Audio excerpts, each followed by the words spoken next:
The Windrush scandal represents a tragic, systemic failure emblematic of the hostile environment under Theresa May's Home Office, which sought to root out illegal immigration but failed to differentiate authentic British citizens from undocumented migrants. And then the problem was compounded by the throwing out of paperwork.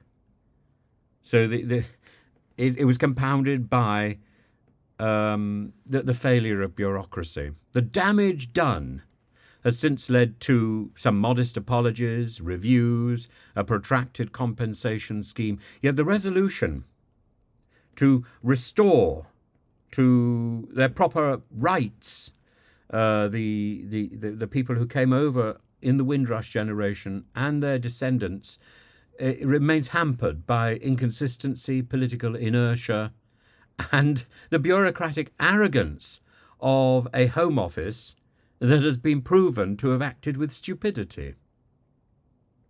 In 2020, Wendy Williams' Windrush Lessons Learned Review recommended 30 reforms, initially accepted by the then Home Secretary Priti Patel. And these included establishing a Migrants Commissioner, strengthening the immigration watchdog, and various reconciliation efforts. However, Suella Braverman, not surprisingly, later rescinded key recommendations, sparking legal challenges and judicial rebuke for unfair and unlawful actions. Yvette Cooper's recent announcements of a Windrush Commissioner and a restated Windrush unit mark a Labour-led reset, but campaigners argue that the changes lack the teeth to ensure full accountability, especially without independent publishing powers for the immigration watchdog. While the £1.5 million fund for claimants' advocacy is a step forward, critics note that the continued lack of power for the independent Chief Inspector of Borders and Immigration risks yet another hollow bureaucratic structure in this monolithic chaos of the Home Office. The complexities of the compensation scheme, described as intimidating and traumatic, have also deterred many from coming forward. It is extraordinary that, given the fact that this crisis was precipitated because of the Home Office's error, that the people, the victims of the Windrush scandal, literally have to crawl to prove their identity and their worth to the very people who caused the problem. It is absurd. It is absurd. It's the Home Office who should be doing the work, to go to the doors of the people who they have injured, they have brutalised with their own stupidity and arrogance.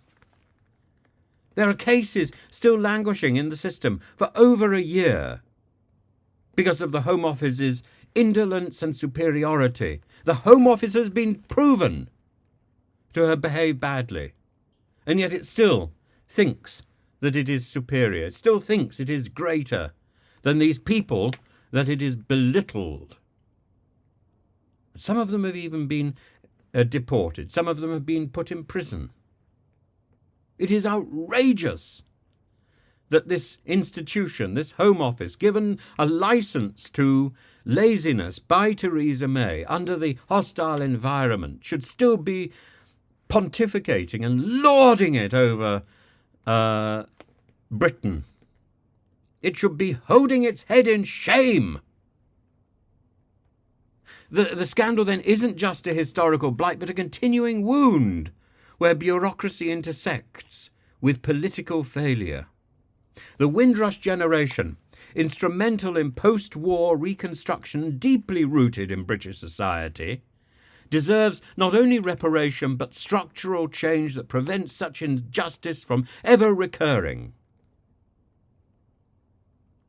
The reset needs urgency, it needs independent oversight, it needs the empowerment of the victims, it needs a fully working and coherent and responsible Home Office. Lest the government's pledge to right these wrongs becomes yet another stalled promise, overshadowed by red tape and stupidity and laziness.